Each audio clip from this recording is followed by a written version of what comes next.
যারা কর্মচারীদের সাথে খারাপ আচরণ করে, যারা মানুষের কাছ থেকে শ্রম নিয়ে কাজ করিয়ে টাকা দেয় না, কিয়ামতের দিন তাদের বিরুদ্ধে মামলা দায়ের করবে কে? কে করবে? হাদিসে কুদসি সাক্ষী বিষ্ণু ইসলাম বলেন, আল্লাহ তাআলা ফরমান, আনা খাসমুহুম সালাসাতুন আনা খাসমুহুম ইয়াউমাল কিয়ামা। তিন শ্রেণীর ব্যক্তির বিরুদ্ধে আল্লাহ বলেন, আমি নিজেই কিয়ামতের দিন মামলা দায়ের করব। I will be against them in the day of judgment. Three categories of people, I will be against them in the day of judgment. তিন শ্রেণীর লোক কিয়ামতের দিন তারা ছাড় পাবে না।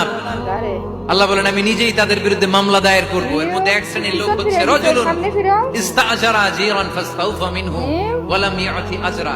একজন শ্রমিক ভাড়া করে তার কাছ থেকে কাজ নিয়েছে, কিন্তু তার পারিশ্রমিক আদায় করে নাই। এরকম আছে না নাই? দাপট দেখায়। মেহনতি মানুষ, খেটে খাওয়া মানুষ, এদের দোয়া কবুল হয়ে যায়। আতুল আজীরা আজরাহু ক্বাবলা আন ইয়াজিফা আরাকুহু। খবরদার, বিশ্বনবী বললেন, শ্রমিকের ঘাম শুকিয়ে যাওয়ার আগে তাদের পারিশ্রমিক মিটিয়ে দাও। বিশ্বনবীর বিখ্যাত হাদিস, আতুল আজীরা আজরাহু ক্বাবলা আন ইয়াজিফা আরাকুহু।